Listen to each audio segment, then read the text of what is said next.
Facts really not in dispute. But we take those cases along with all other cases and throw them into that traditional criminal justice system where the adversarial system went to work, and from that supposedly some kind of justice was to come out of it. And then one day Janet Reno, or somebody that had a lot of influence with her, said, maybe we don't need to use this adversarial system in these kinds of cases.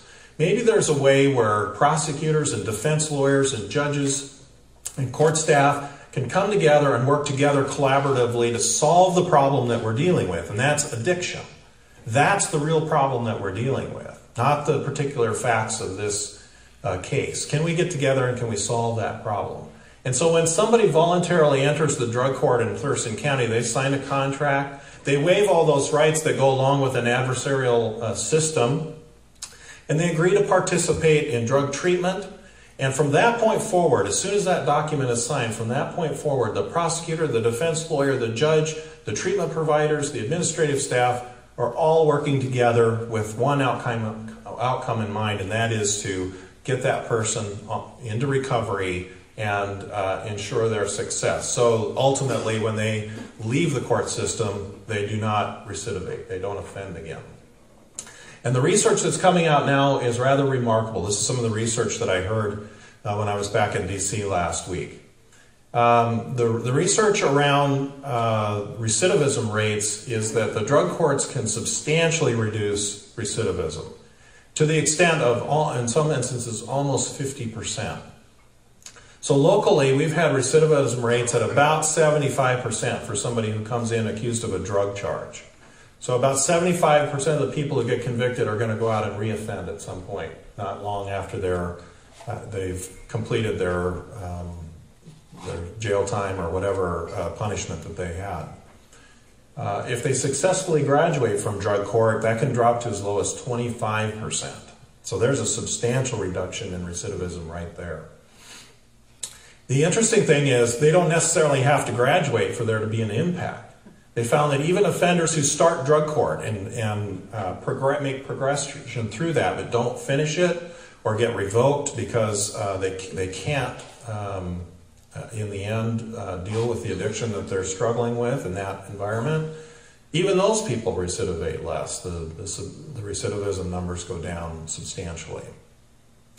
So the latest information I got was the economic information. They're doing economic studies now. What does this mean in terms of cost-benefit analysis?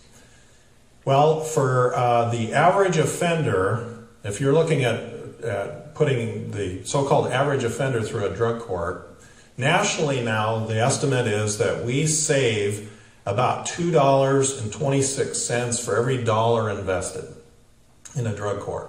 So 226% return on investment. When you move into, interestingly enough, high-risk, high-need individuals, and when I say risk, I'm not talking about violence. When I say high risk, I'm talking about high risk of recidivism, the high risk that the person cannot change their addiction or their behavior.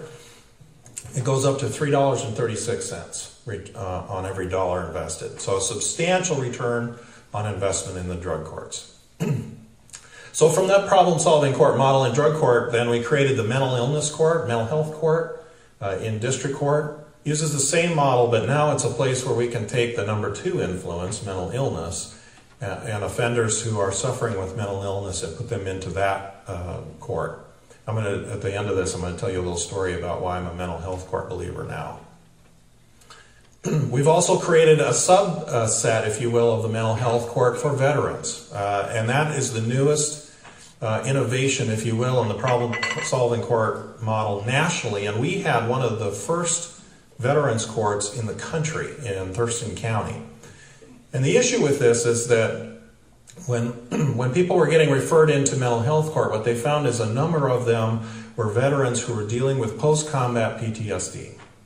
And post-combat PTSD, the treatment providers will tell you, is a unique animal in the psychological community, if you will.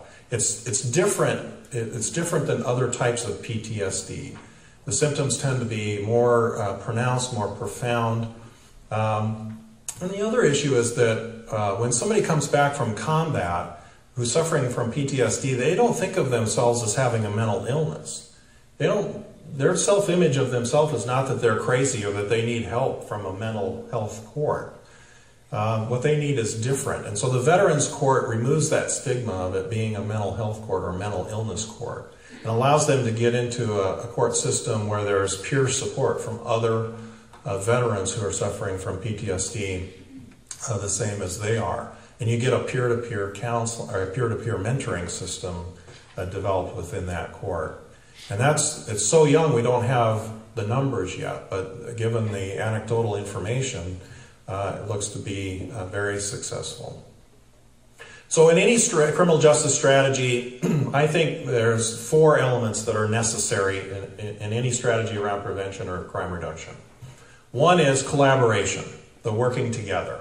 And there's lots of examples of that in Thurston County, all the way going from the Thurston County Narcotics Task Force, which was created 20 plus years ago to do drug law enforcement, to the Monarch Criminal Justice and Advocacy Center that you heard a little bit about, that was started about 10 years ago, to be one place where a child victim suffering from abuse or neglect can go for medical treatment, counseling, to be interviewed by law enforcement or by prosecutors or whatever their current need is, and to have it done in a child-friendly environment.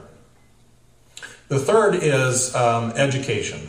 Education is such a huge component of criminal justice, criminal prevention. It's unbelievable. Some of the new studies coming out around early learning, our preschool teacher can probably talk about this even more intelligently than I can, but there's some really good data coming out to show that a child who goes through a quality early learning program, a quality preschool program, and enters kindergarten ready for kindergarten is substantially less likely to be involved in the criminal justice system, to have substance abuse or addiction issues, to suffer from mental illness, and the flip side as well. They tend to go to college more, have higher paying jobs, give more money to the community in terms of charitable donations, and also volunteer more to their community.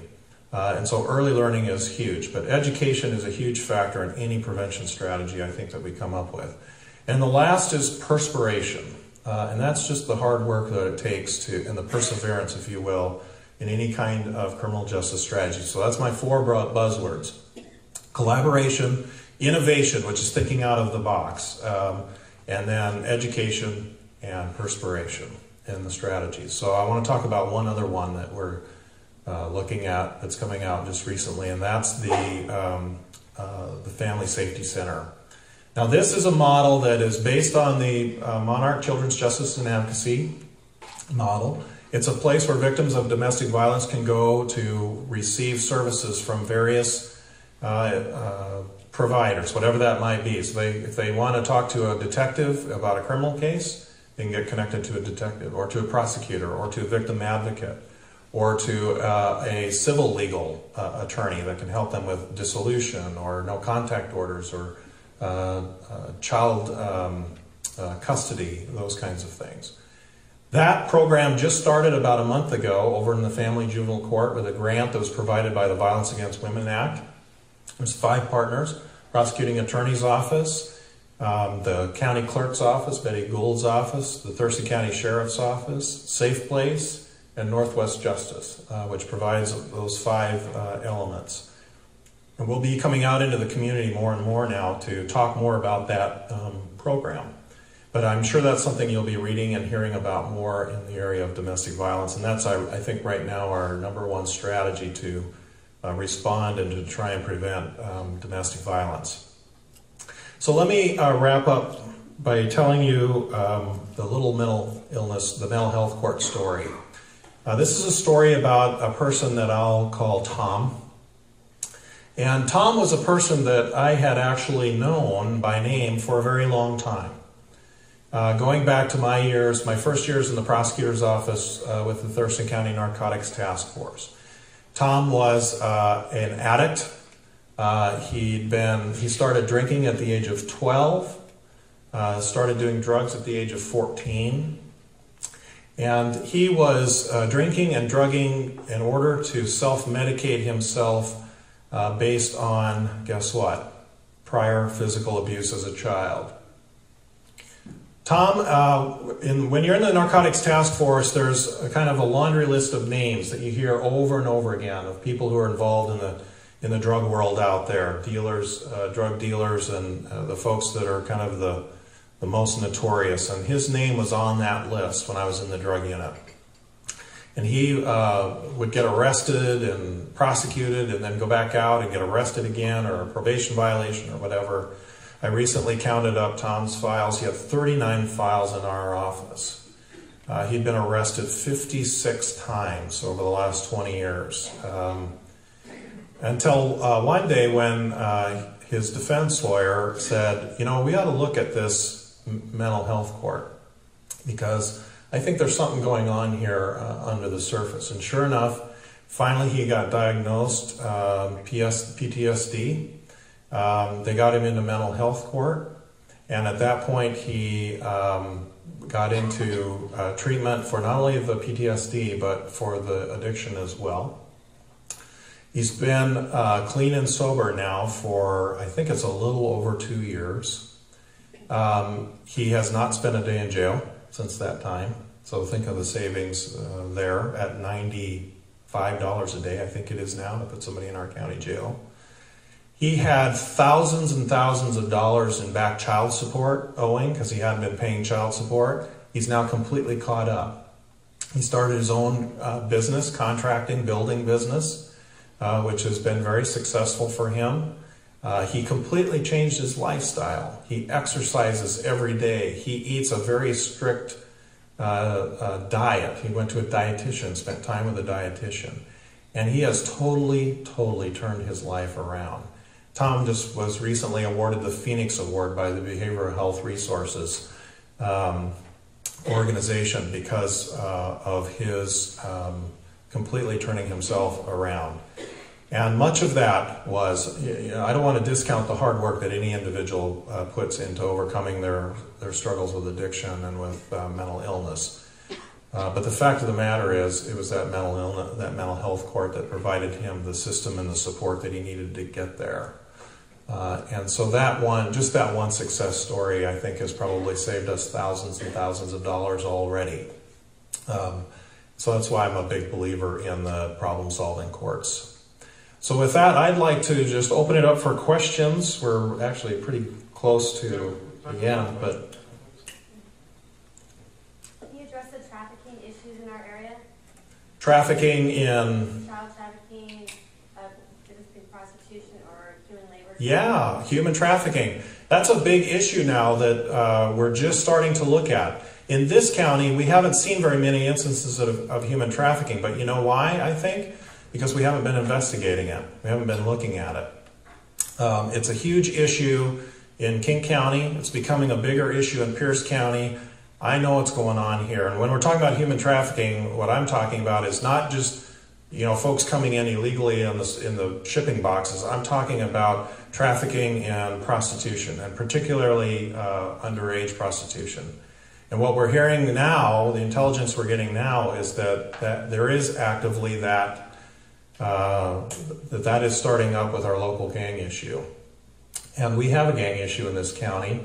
We recently convened a task force to deal with that gang issue, and we have lots of folks involved in that. Social service, education, law enforcement, all coming together to deal with that. It's not been well addressed so far in the criminal justice system, but we're keyed in on it now, and I think there's more to come, yeah. Well, actually, you'll be able to stay around? Absolutely. Yep, I'll be here. Well, thank you very much. Thank you.